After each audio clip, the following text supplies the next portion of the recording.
नमस्कार, मैं हूं श्रीकांत प्रजापति और आप मेरे साथ देख रहे हैं बीसीसी न्यूज। आई खबरों में बढ़ने से पहले डालते हैं सुर्खियों पर एक नजर।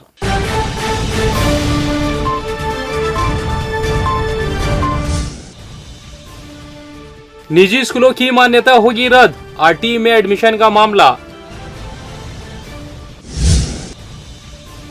राज्य स्तरीय ताइक्वांडो प्रतियोगिता का आयोजन, 19 राज्यों से जुटे खिलाड़ी।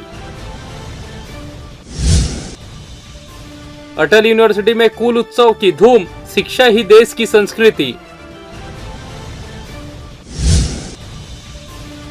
असामाजिक तत्वों पर पुलिस की नकेल, सड़कों पर जारी है पेट्रोलिंग।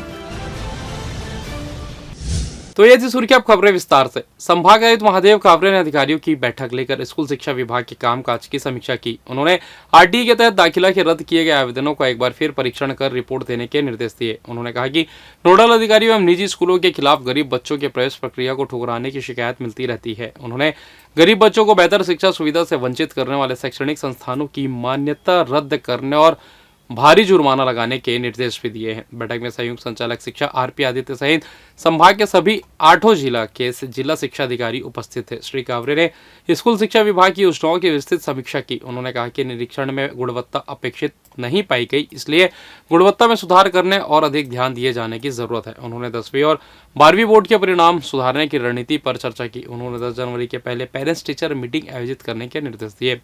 कक्षा 5वीं एवं कक्षा 8वीं परीक्षा की तैयारी की जानकारी लेकर दिशा निर्देश दिए। संयुक्त संचालक ने बताया कि कमजोर बच्चों को 5वीं व 8वीं में फेल भी किया जा सकता है, पहले ऐसे नियम नहीं था। छात्र दुर्घटना बीमा योजना में आवंटन की कमी की जानकारी मिलने पर डीपीआई को डीओ लेटर भिजवाने के निर्देश दिए। उल्लेखनीय है कि छात्र बीमा योजना के अंतर्गत दुर्घटना में मृत्यु हो जाने पर परिवार को 1 लाख रुपए तक आर्थिक मदद मिलती है। मध्याह्न भोजन योजना के तहत मेन्यू का पालन करने को कहा। भोजन पकाने के लिए सभी स्कूलों को सिलेंडर दिया गया है, लेकिन इनका इस्तेमाल नहीं किया जा रहा है। लोगों और समाज सेवी संस्थाओं के सहयोग लेकर इनका उपयोग सुनिश्चित करने के निर्देश दिए। संभाग देते हैं स्कूल परिसरों में तंबाकू निषेध नियमों का पालन अनिवार्य रूप से करने और कराने के निर्देश दिए। बैठक में एजेंडा के अनुरूप लंबित पेंशन प्रकरण, अनुकंपा नियुक्ति एवं लंबे समय से अनुपस्थित कर्मचारियों पर कार्रवाई की समीक्षा भी की गई। छत्तीसगढ़ में रेप पीड़िता प्रेग्नेंट युवती की अबॉर्शन की मंजूरी की याचिका पर हाईकोर्ट में गुरुवार को फैसला सुना सकता है। जस्टिस रविंद्र चंद कुमार अग्रवाल ने बिलासपुर कलेक्टर को रिपोर्ट पेश करने का आदेश दिया था। 23 दिसंबर को युवती को हाईकोर्ट में याचिका दायर कर ऑपरेशन कराने की अनुमति मांगी है। हाईकोर्ट में युवती ने गर्भपात के लिए सहमति दे दी है और चिकित्सीय गर्भपात की अनुमति के लिए शपथ पत्र भी पेश किया। बता दें कि रेप पीड़िता प्रेग्नेंट युवती के लिए विंटर वेकेशन के दौरान हाईकोर्ट ने विशेष कोर्ट का गठन कर मंगलवार को मामले की सुनवाई की। रेप के बाद युवती प्रेग्नेंट हो गई और वो 21-22 सप्ताह की गर्भवती है। इससे परेशान होकर उसने हाईकोर्ट की शरण ली है। युवती ने इसके लिए डॉक्टरों से भी राय ली, लेकिन उन्होंने मेडिको लीगल केस बताकर ऑपरेशन करने से इनकार कर दिया। इधर एक बार फिर बिलासपुर जोन की एक ट्रेन कैंसिल कर दी गई है, जबकि 3 ट्रेनों के समय में परिवर्तन किया गया है। ऐसा 28 और 29 दिसंबर को मेगा ब्लॉक के कारण हो रहा है। 28 दिसंबर हैदराबाद रक्सौल स्पेशल एक्सप्रेस अपने निर्धारित समय से 4 घंटे देरी से रवाना होगी। वहीं 29 दिसंबर को सुभाष चंद्र बोस इतवारी टाटानगर नेताजी सुभाष चंद्र बोस इतवारी एक्सप्रेस रद्द रहेगी। दरअसल चक्रधरपुर मंडल के राजगंगापुर स्टेशन यार्ड में एफओबी गर्डर लॉन्चिंग किया जाना है। इसके लिए रेलवे प्रशासन ने यात्रियों से अनुरोध किया कि असुविधा से बचने रेलवे द्वारा अधिकृत रेलवे पूछताछ सेवा से गाड़ी की सही स्थिति की जानकारी प्राप्त कर ही यात्रा शुरू करें। बिलासपुर सरगंडा में 19वीं राज्य स्तरीय ताइक्वांडो प्रतियोगिता 2024 का उद्घाटन नगर विधायक अमर अग्रवाल द्वारा गुरुवार को किया गया। आगामी 28 दिसंबर तक चलने वाली इस प्रतियोगिता में राज्य के 19 जिलों के खिलाड़ी भाग ले रहे हैं। सरगंडा एससीएल के सामने स्थित खेल परिसर में आयोजित खेल के उद्घाटन समारोह के मुख्य अतिथि विधायक अमर अग्रवाल ने अपने उद्बोधन में कहा कि ताइक्वांडो खेल हमारी आने वाली युवा पीढ़ी को आत्मसुरक्षा के साथ साथ सशक्त होने संकल्पित बना रहा है। उन्होंने कहा कि जिस तरह खेल से खिलाड़ी को शारीरिक और मानसिक रूप से मजबूत बनाती है, ठीक उसी प्रकार ताइक्वांडो खिलाड़ी मानसिक रूप से हमेशा मजबूत रहते हैं। वह कभी भी किसी भी परिस्थिति में किसी से भी नहीं डरते हैं। उन्होंने सभी खिलाड़ियों से खेल भावना के साथ खेलने की अपील की है। इस दौरान छत्तीसगढ़ राज्य ताइक्वांडो संघ के महासचिव रामपुरी गोस्वामी जानकारी देते हुए बताया कि ताइक्वांडो एक कोरियाई मार्शल आर्ट है जिसने अपनी गतिशील और शक्तिशील किक, घुसे और प्रहारों के लिए दुनिया भर में पहचान हासिल की है, जिसके मद्देनजर छत्तीसगढ़ राज्य ताइक्वांडो संघ विगत 18 सालों से राज्य स्तरीय ताइक्वांडो प्रतियोगिता आयोजित करते आ रही है। इसी कड़ी में इस वर्ष भी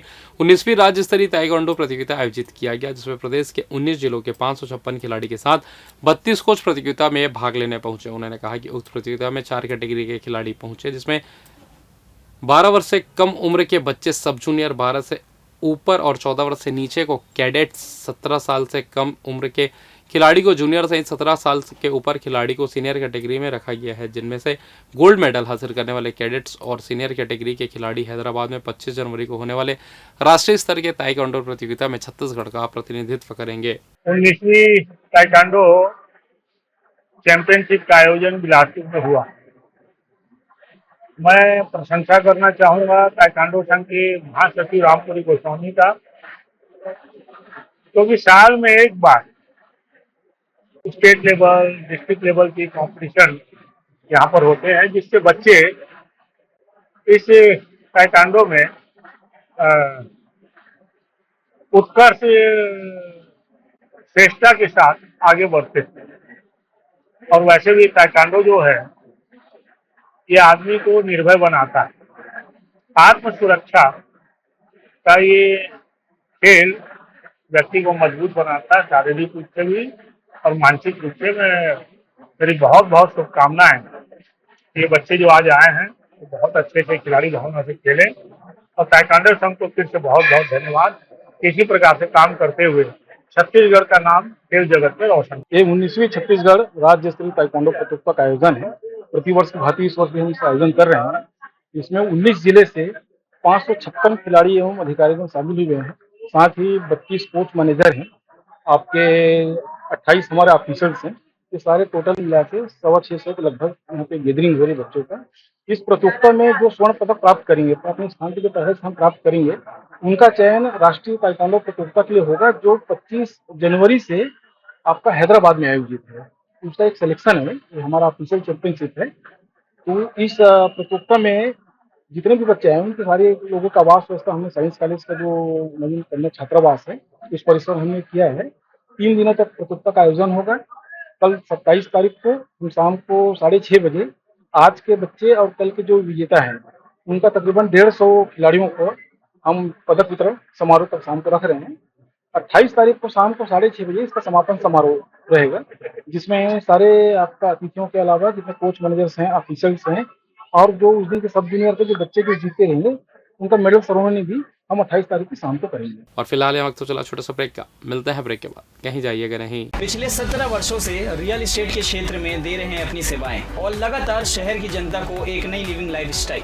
अपने कार्यों एवं सेवाओं के माध्यम से लाखों लोगों की उम्मीदों को दिया है आकार। इसलिए जिले में ही नहीं पूरे प्रदेश में इनकी पहचान है बरकरार। आपके सपनों के घर को हकीकत में बदल कर है दिखाना, इसलिए आपके लिए लेकर आए हैं भाटी आशिया।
और ब्रेक के बाद आप सभी का स्वागत है। ये बढ़ते अगली खबर की ओर।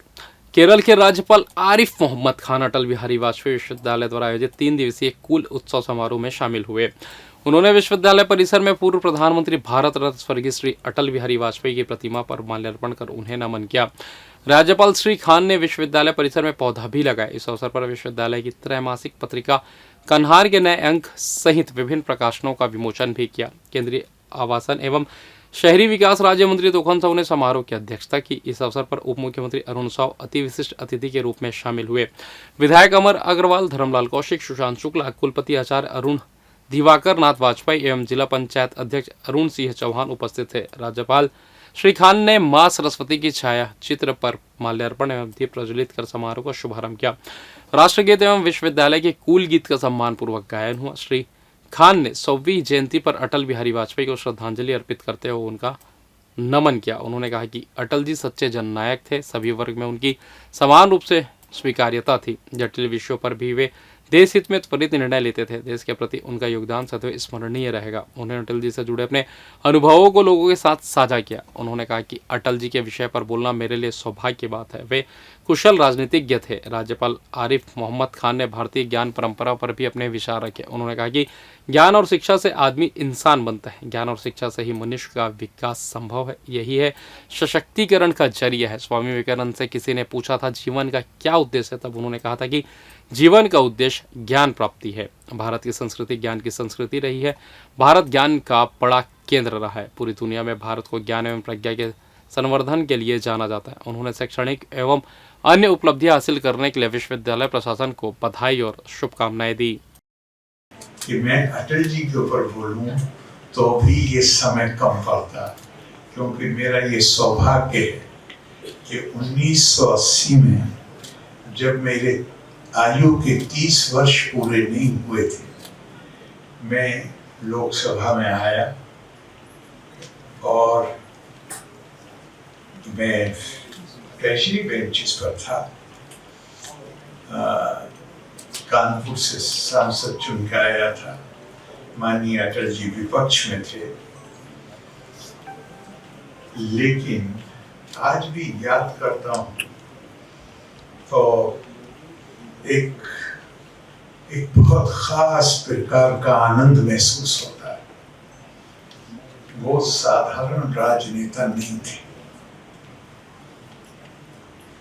इस बात के लिए बहुत बड़ा दिल चाहिए कि ट्रेजरी बेंचेस पे बैठा हुआ एक नौजवान सांसद जो कोई मौका नहीं छोड़ता था उनको की आलोचना करने में। मैं बहुत सक्रिय सदस्य था,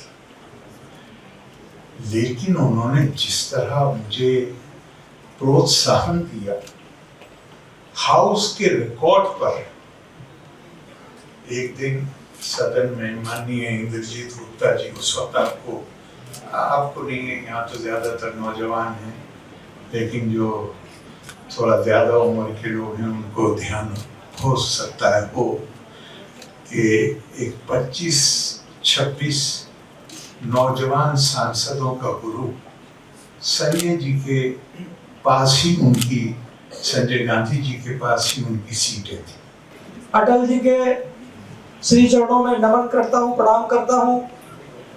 अटल जी की 100वीं जयंती है, ये 100वीं वर्षगांठ है और हम सब लोग इस अटल परिसर में यहाँ पर हम सब लोग विराजमान हैं।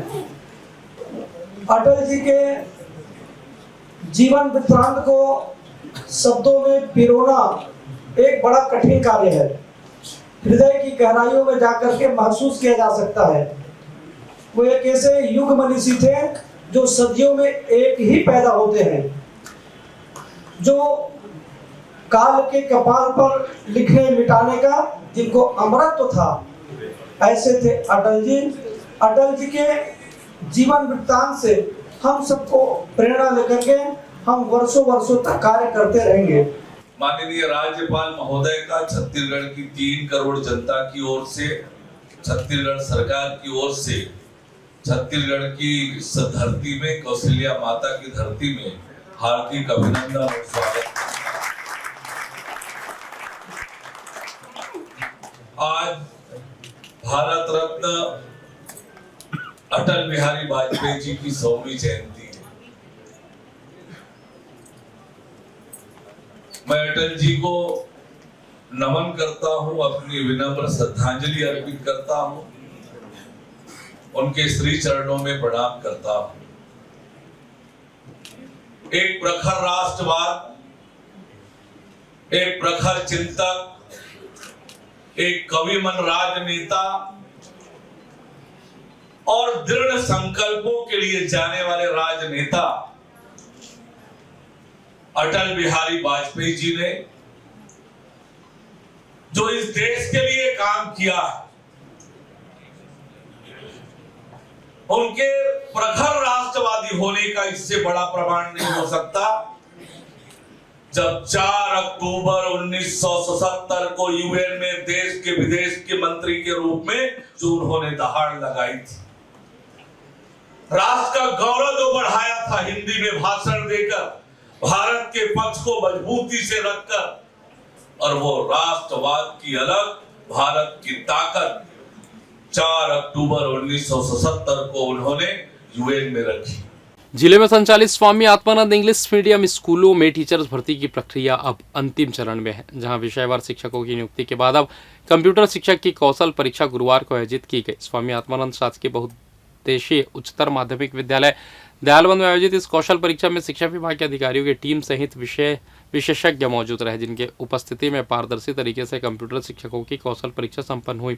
इस दौरान सेजस के नोडल अधिकारी अनिल तिवारी ने जानकारी देते हुए बताया कि जिले में संचालित स्वामी आत्मानंद इंग्लिश मीडियम स्कूलों के टीचर समेत अन्य 187 पदों पर भर्ती का नोटिफिकेशन जारी किया गया है। इन सभी पदों पर भर्ती प्रक्रिया 21 अगस्त से शुरू कर दी गई थी, जहां अन्य रिक्त पदों की भर्ती पूर्व में ही पूरी कर ली गई है। वहीं 15 कंप्यूटर शिक्षकों के रिक्त पदों के लिए कौशल परीक्षा पूर्ण नहीं होने के कारण उनकी भर्ती नहीं हो सकी थी। उन्होंने बताया कि 15 पदों के लिए 27 शिक्षकों की मेरिट सूची जारी की गई थी, जिनकी 20 अंकों कौशल परीक्षा गुरुवार को आयोजित की गई, जिसमें 15 नंबर की लिखित और 5 नंबर प्रैक्टिकल परीक्षा मेरिट सूची में शामिल शिक्षकों की ली जा रही है, जिसमें चयनित 15 शिक्षकों को जल्द ही स्कूलों में पोस्टिंग दी जाएगी। उन्होंने कहा कि इस प्रक्रिया के पूरा होते ही बिलासपुर जिले पूरे प्रदेश में संविदा भर्ती प्रक्रिया पूरा करने वाला पहला जिला बन जाएगा।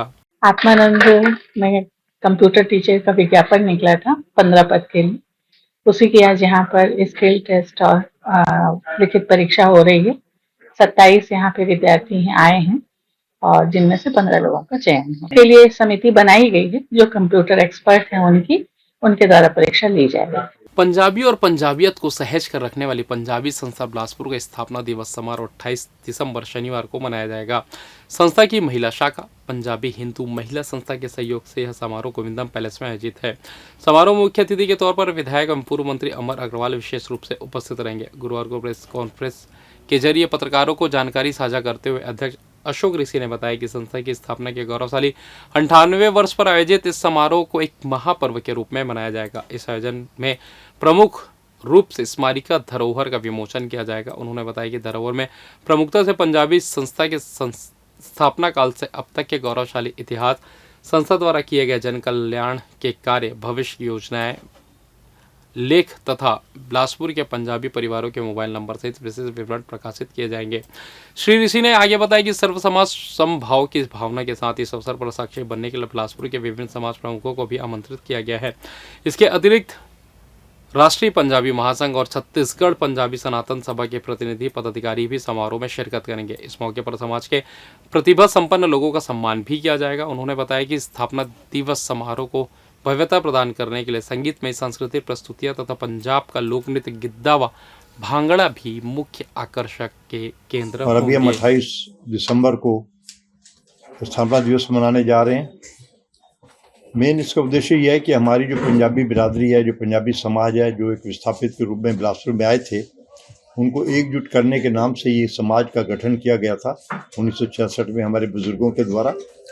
उसी परंपरा को आगे बढ़ाते हुए आज हम यहाँ तक पहुँचे हैं और समाज को इकट्ठा करना, समाज को एकजुट बनाए रखना और दूसरे समाजों के साथ मेलजोल बढ़ाना और अपने समाज में ऐसा एक माहौल पैदा करना ताकि हम उसके माध्यम से आज हम दूसरे जन कल्याण और लोक कल्याण के कार्य में भी हाथ बढ़ा सकें और अपने देश के लिए कुछ योगदान कर सकें, ये हम अपने आप को सौभाग्यशाली समझ। सिविल लाइन पुलिस के द्वारा सभी चौक चौराहे, खेल मैदान और गार्डन के आसपास देर रात संदिग्धों की चेकिंग की गई। इस दौरान संदिग्ध रूप से खड़े युवकों से पूछताछ की गई। इसके अलावा अवैध स्कैनर के जांच की गई। इस दौरान वाजपेयी मैदान, तालापारा और व्यापार विहार में कुछ युवक मिले जो नशे की हालत में पाए गए। वहीं कुछ युवक यूं ही देर रात घूम रहे थे, जिन्हें सिविल लाइन थाना प्रभारी ने कान पकड़कर उठक बैठक कराया और समझाइश देकर छोड़ दिया। आपको बता दें, इन दिनों पुलिस काफी टाइट हो गई है और वह सभी चौक चौराहे में घूमकर 11 बजे तक सभी दुकानों को बंद करवा रही है। साथ ही देर रात बेवजह घूमने वाले युवकों पर प्रतिबंधात्मक कार्रवाई कर रही है। जी हाँ, सुरक्षा के मद्देनजर में देर रात तक थाना स्टाफ के साथ पेट्रोलिंग अलग अलग जगहों पर की गई। इसी तरह से जैसे वाजपेयी ग्राउंड, रिवर व्यू, व्यापार विहार, तालापारा, यहाँ पे कुछ असामाजिक तत्व के लोग भी पाए गए थे। इनसे ब्रेथ एनालाइजर से भी चेक की गई थी, पर नशे की हालत में नहीं पाए गए थे, जिन्हें कड़ी समझाइश देकर उनको छोड़ी गई थी। बिलासपुर में बुधवार को आसमान में बदली छाई रही। इसके चलते पिछले कुछ दिनों से ठंड कम महसूस हो रही है। पश्चिमी विक्षोभ के असर से रात में न्यूनतम तापमान में वृद्धि दर्ज की गई। वहीं अधिकतम तापमान भी 28 डिग्री सेल्सियस पहुंच गया। इधर मौसम विभाग ने गुरुवार के साथ ही शुक्रवार को भी हल्की बारिश होने की संभावना जताई है। शहर के साथ ही जिले में तापमान में उतार चढ़ाव का दौर चल रहा है। 27 और 28 दिसंबर को शहर में हल्की वर्षा की संभावना बन रही है, जिसके बाद मौसम साफ होने के बाद एक बार फिर ठंड में तेजी आएगी। और फिलहाल इस बुलेटिन में बस इतना ही। मुझे दीजिए इजाजत, फिर होगी आपसे मुलाकात। तब तक देखते रहिए BCC न्यूज़। नमस्कार।